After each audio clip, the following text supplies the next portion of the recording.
ETF index mutual funds నేర్చుకుని stock మార్కెట్లో రాణించాలనుకుంటున్నారా? వెంటనే ఈ నెంబర్కి కాల్ చేయండి. నమస్తే రమగారు. నమస్తే జయ. రమగారు, ఇంటికి బంధువులు చుట్టాలు వస్తూ ఉంటారు, పోతూ ఉంటారు, స్నేహితులు. అయితే ప్రతి ప్రతి ఒక్కరికి కొన్ని లిమిట్స్ ఉంటాయి రమగారు. వాటిని క్రాస్ చేయకూడదు. మనం ఎదుటి వ్యక్తి దగ్గర మనం లీనియన్స్ తీసేసుకోకూడదు అంటారు కదా.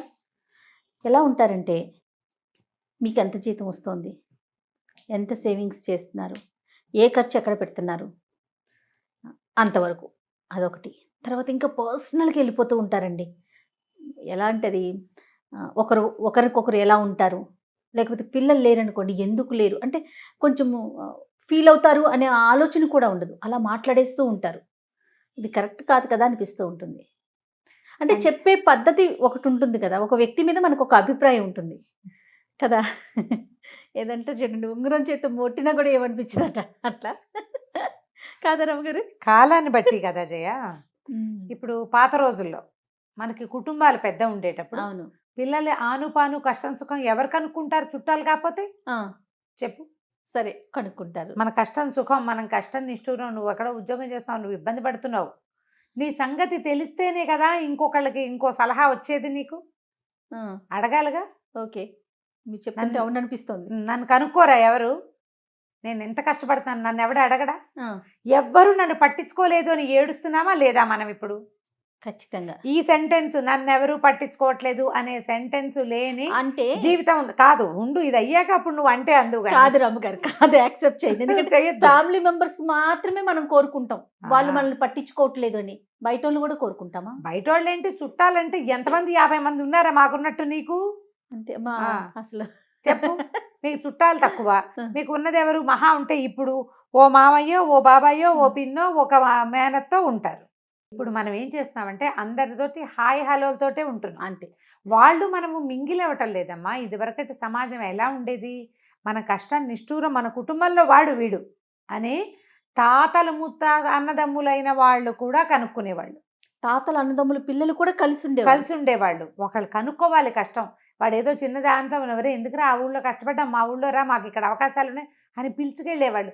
ముత్తాతలు అన్నదమ్ములైన ఇళ్లల్లో కూడా ఇట్లా వీళ్ళకి కొత్త జీవితం. ఫలానా పిల్లాడు, వాడు మావాడే, మా ఇంటి పేరు వాడు, వాడి మొహం కూడా తెలియదు, వాడిని ఇంత అడ్డాల్లో వాడిని చిన్నప్పుడు చూశానంట ఇంతప్పుడు. అవునవును. వాడికి ఇప్పుడు 25 ఏళ్ళు ఉంటే వాడికి పెళ్లి సంబంధం చెప్తారు. ఇలా కుదిరేది ఇది వరకు. మనం ఏం చేసామంటే ఈ తాతల్ని ముత్తాతల్ని కత్తిరి చేతలు బారేసాం. వాళ్ళు ఎవరు లేరు మనకు అక్కర్లా. మనము మన అమ్మ నాన్న, మా నాయన వాళ్ళ అమ్మ నాన్న, అప్పుడప్పుడు వాళ్ళమ్మ నాన్నకో మనమ్మ నాన్నకో కూడా కత్తెరలు పడుతున్నాయి. అది అవుతుంది. ఈ చిన్న సమాజం, ఒక నలుగురు లేదా ముగ్గురే మన సమాజంగా ఉన్నాం. ఈ చిన్న సమాజంలో బాబు నీకు ఎంతమ్మా జీతం అని అడిగితే మండిపోతుంది. వీళ్ళకెందుకు, వారసావు తీరుస్తావు బోడి అనిపిస్తుంది. అక్కడి నుంచి పిల్లలు లేరు. ఇప్పుడు నా బట్టి వాళ్ళు అడగరా, ఇందుకు ఎంతమంది అమ్మా పిల్లలు అని అడుగుతాం కదా. నేను కూడా అప్పుడప్పుడు అందరినీ అడగను. ఎవరైనా నాకు అనుకుంటే మీకెంతమంది అని అడుగుతాను. అడగకూడదని అర్థమైంది నాకు కూడా.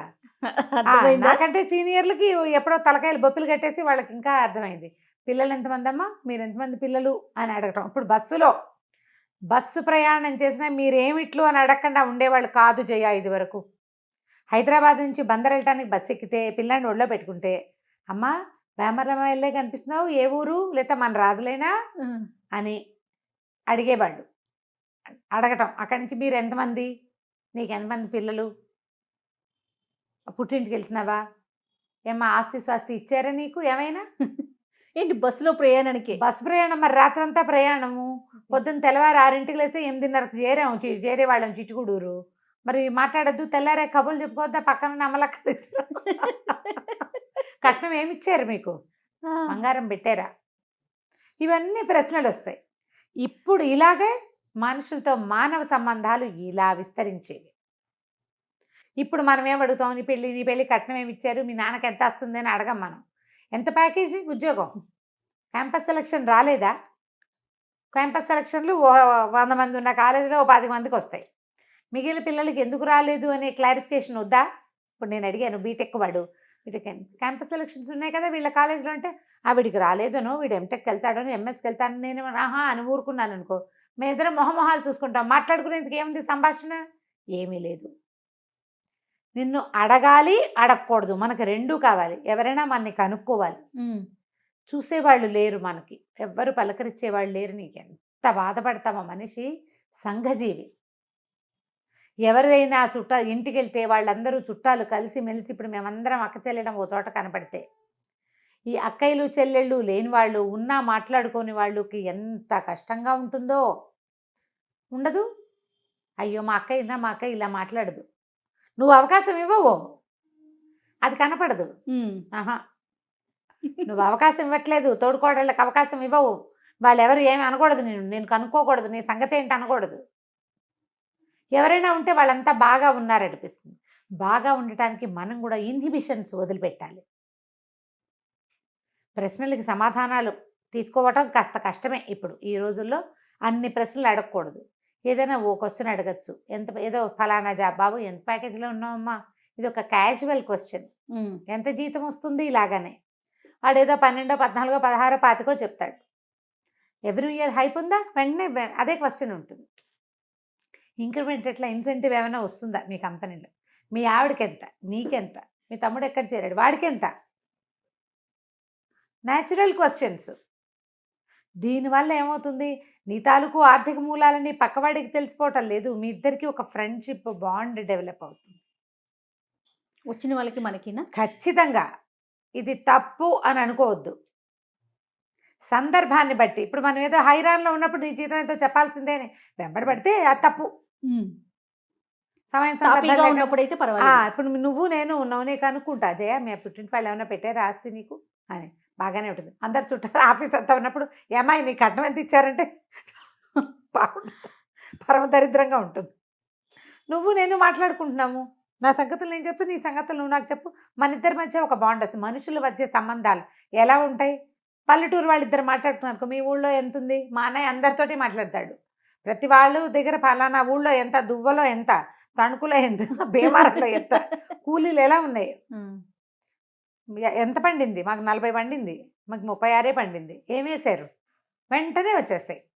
ఏం వేశారు, ఏం వేస్తున్నారు, పాలు పోసుకునేసరికి పోయింది, పలానాది కొట్టాం, మా బామ్మది హోమియో డాక్టర్ ఆయన మంది ఇచ్చాడు, లేకపోతే నా ఫ్రెండు కుక్కకి మంది వేయటం గురించి బస్సులో మా అన్నయ్య ఎవరికో చెప్పేట, వాళ్ళు వచ్చేసారు డాక్టర్ గారి దగ్గరికి, మా బామ్మది ఫలానా మంది ఏమన్నాడు, దానికి తగ్గిపోయింది, బాగా పెద్ద కుక్క.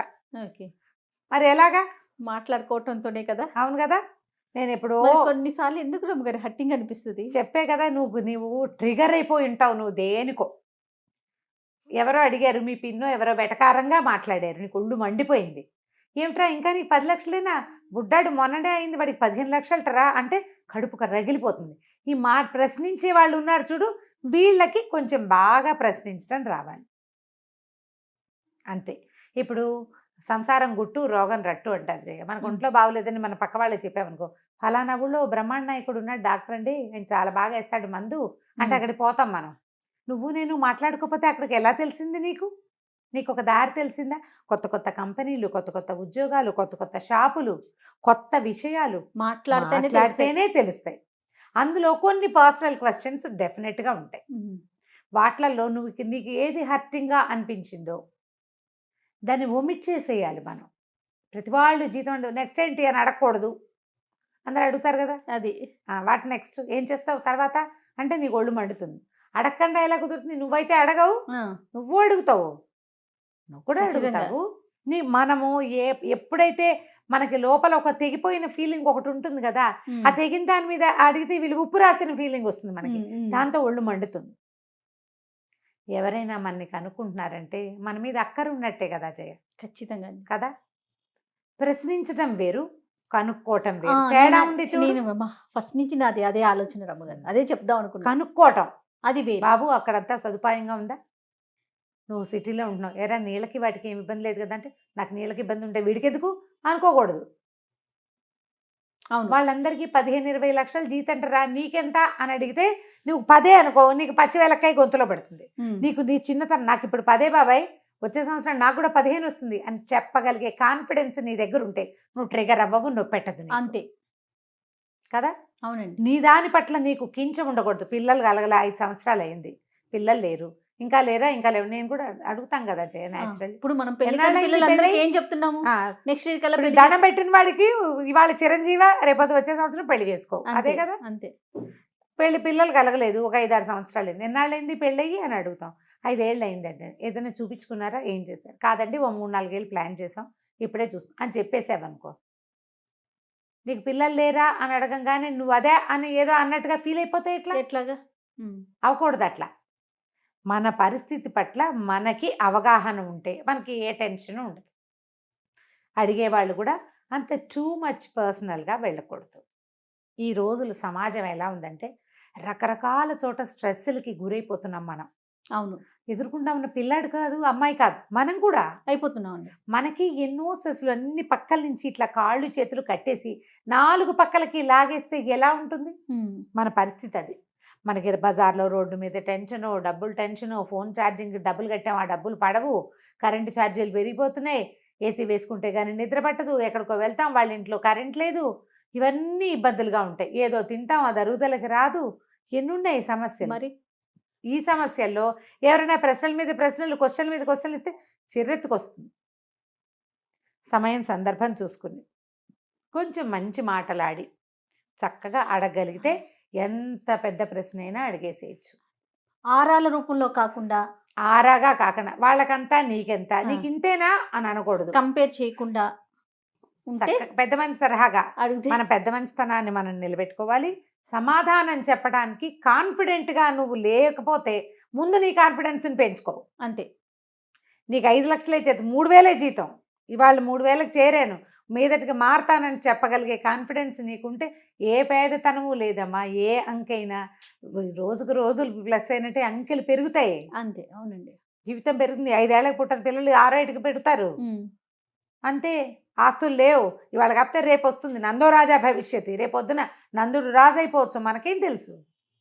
నువ్వేమవుతావో నీకు తెలీదు, నాకు తెలియదు. అంతే కదా రమ్మగారు. ఎవడైనా అంతే. కాన్ఫిడెంట్గా ఉండాలి. ప్రపంచం పట్ల విశ్వాసంతో ఎదుర్కొంటా ఉన్న మనుషులందరూ కూడా చుట్టం పక్కం స్నేహితుడు కాదు, అందరూ మనలాంటి వాళ్ళే అని గుర్తించితే అని ఒక్క ధీమా గనక మన లోపలుంటే మనకి ఏ ప్రశ్న విసుగు పుట్టదు, ఏ ప్రశ్నకి చిరాకు రాదు. పర్సనల్గా వెళ్ళిపోయినా దాన్ని కట్ చేయడం నేర్చుకుంటాం. క్రాప్ చేయాలి. ఫోటోలు చూడు, ఇంత పెద్ద ఫోటోని ఇంత చిన్న చేయట్లా మనం, దీన్ని కూడా క్రాప్ చేసేయటమే. అంతే. చేసేసామా హాయిగా ఉంటాం, టెన్షన్ ఉండదు ఇంకా. ఎస్ రైట్ రమ్మగారు. నమస్తే. నమస్తే.